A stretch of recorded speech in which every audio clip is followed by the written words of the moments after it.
City, and this is no ordinary football club. My name's Chris Shaw, and I've written the book Our Liverpool as a supporter for other supporters. I wanted to really capture some of the fierce commitments that we as fans have for the club, and I couldn't have picked probably a more eventful time to have researched and written this.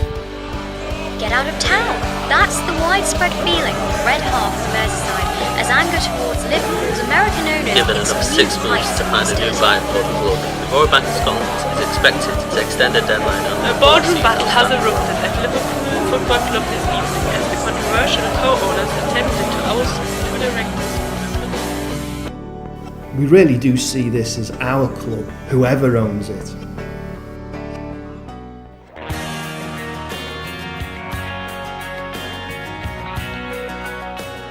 The book's called Our Liverpool and it's now out in paperback. And really, I wanted to reflect the crucial part Liverpool Football Club plays in the lives of fans such as me. But I wanted to look at a diverse range of supporters. Fans here based on Merseyside and also part of the worldwide fan base. There are 200 supporters groups around the world, and I wanted to get a sense from them about what Liverpool means to them.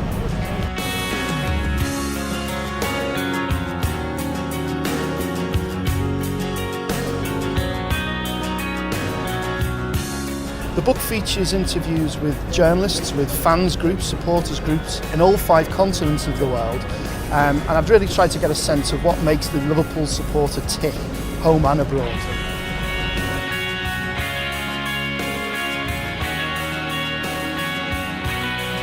If there's one key word for this book, it's probably change, because football for the matchday fan has really been transformed over the last 20 years.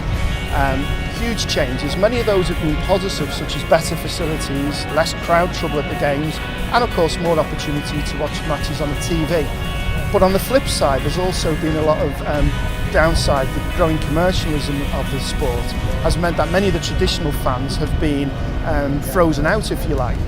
I remember the first time I came to Anfield, and behind us on the Kop, people were paying on the gate 40p to watch a match. They now pay £40 to sit there, and that's if they can actually get access to the tickets in the first place.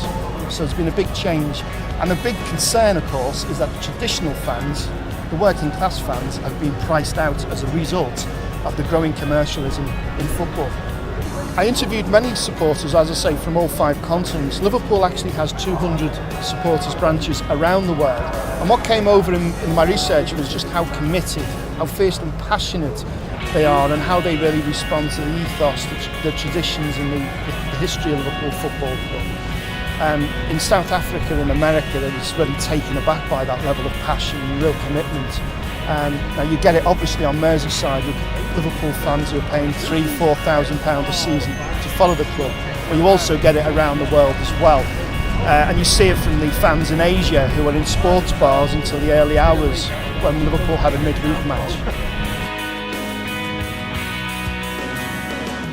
Many concerns at the moment for Liverpool Football Club. The ownership is an obvious one. But there's also a deeper concern amongst the fans about how youngsters are going to be able to take on the traditions of those of us born between 1945 and 1975. We were fortunate, we had access to go to the match. These days it's much more difficult. You need credit cards, you need membership cards, and it's much more difficult to access tickets. So it's what kind of future there will be for the fans. Having said that, coming to this place, it's always hugely exciting. There's a real passion for Liverpool, and I'm sure that will always be there, and we'll never have any problem filling the ground.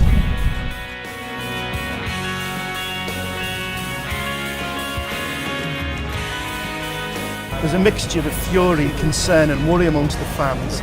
Tom Hicks and George Gillette have been accused of piling a lot of debt on Liverpool Football Club and really neglecting the club. So I think there's a real strong feeling that we need to move on. We need to put the nightmare of the last 3 years of the ownership behind us, to invest in the club, invest in a new stadium, and actually to provide the playing squad that we really deserve here at Liverpool.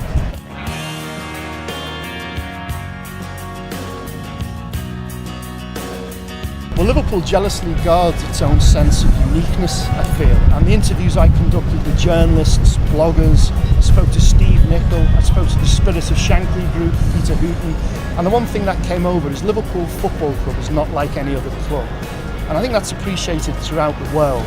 There's a real fierce pride in Liverpool Football Club, and just to give one example, when I was over in Mönchengladbach for the annual friendship trip, which the Liverpool fans go out there once a year. It was a really warm feeling, a warm reception that we got.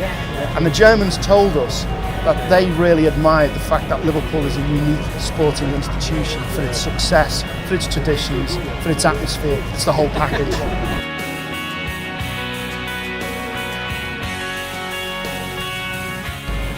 The book's out now. It's available on Amazon, or you can buy it directly from me for as little as £5. The information on how to contact me is now coming up on the screen. Primarily, I hope it's a good read, and I hope fans can really recognise some elements of their own support within the book. And also like to get feedback from fans around the world on what they think. Well, hopefully, I just hope it sheds a bit more light on this great institution and maybe offers an angle that we haven't really looked at before.